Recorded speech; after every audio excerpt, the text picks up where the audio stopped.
Hey Wargamers, Josh here with Wargames Delivered, and today we are going to be taking a look at the Kruijschutzen motorcycle from the Dutch Afrika Corps.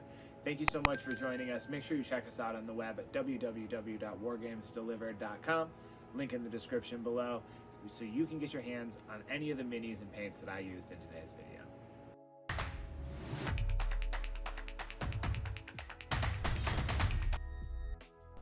The Kruijschutzen Truppen were designed to fill the role of rapid mobile assault and reconnaissance vehicles. Introduced to the German Heer during 1936, they were designed to replace the mounted cavalry options. They saw extensive combat during the Blitz 39 through 40 and saw combat during Operation Barbarossa.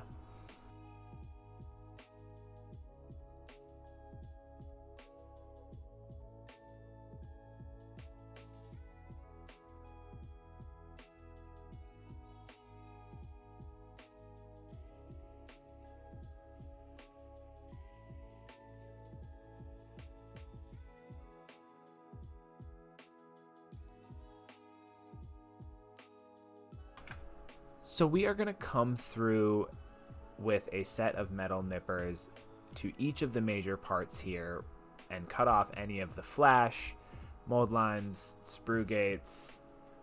I'm going to be extra careful not to damage any of this metal, as it is very, very soft and easy to cut through.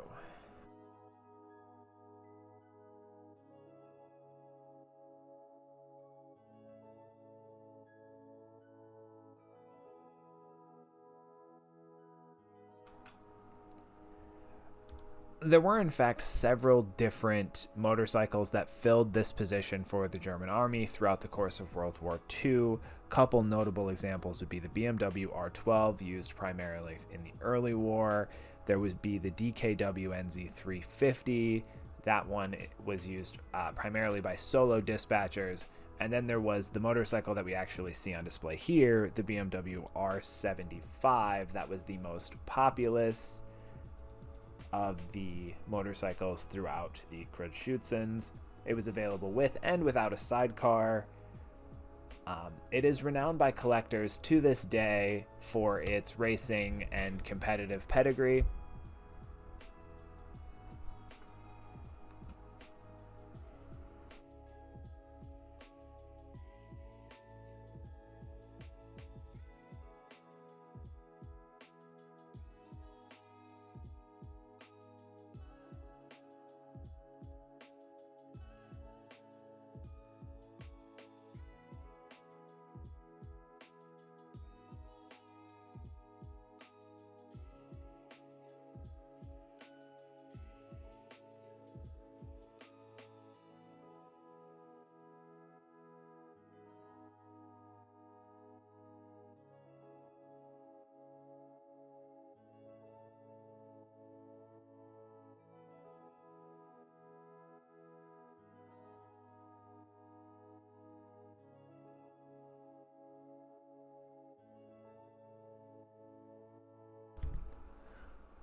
While these motorcycles played an important role during the early stages of the war, it is important to note that towards the tail end of 1942, the vast majority of the Kruijschutzen were replaced by Panzer Grenadier units loaded into the back of a half-track or a truck and transported across the battlefields that way.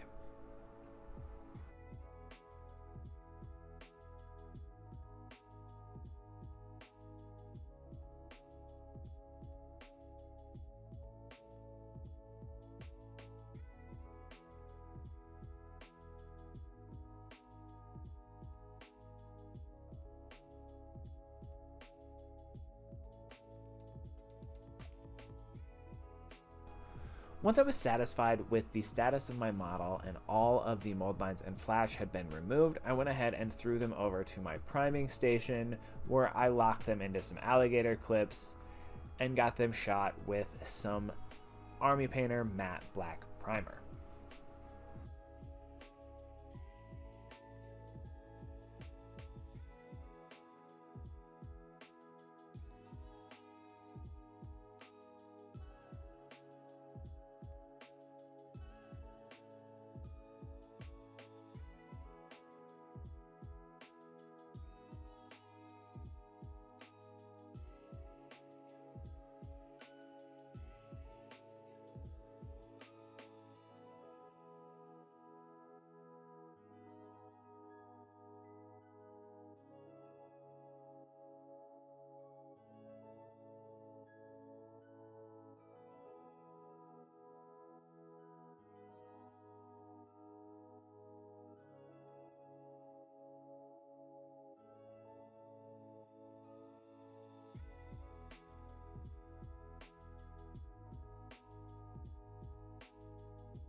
Once the primer had dried, I went ahead and brought the motorcycle over to the primer booth by itself, and I sprayed it down with some desert yellow to give it the Dunkelgelb color that these motorcycles were painted in during the Africa campaign.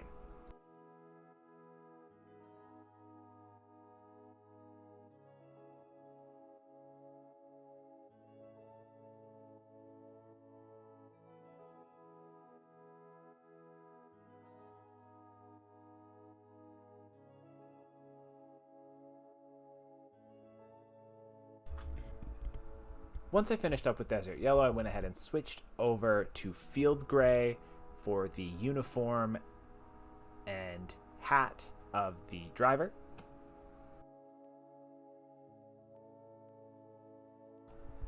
Thank you guys so much for joining me while we got this motorcycle prepped for assembly and got some paint on it. I hope you guys had as much fun as I did, and I hope to see you at the next part. Make sure you jump on down to the description below. Make sure you get your entries into that giveaway, and while you're down there, if you hit that like button, it really helps us out.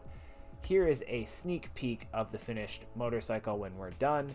Make sure you guys hit that like button and come back next time for part 2 to see how we get there. Till next time, we'll see you on the tabletop.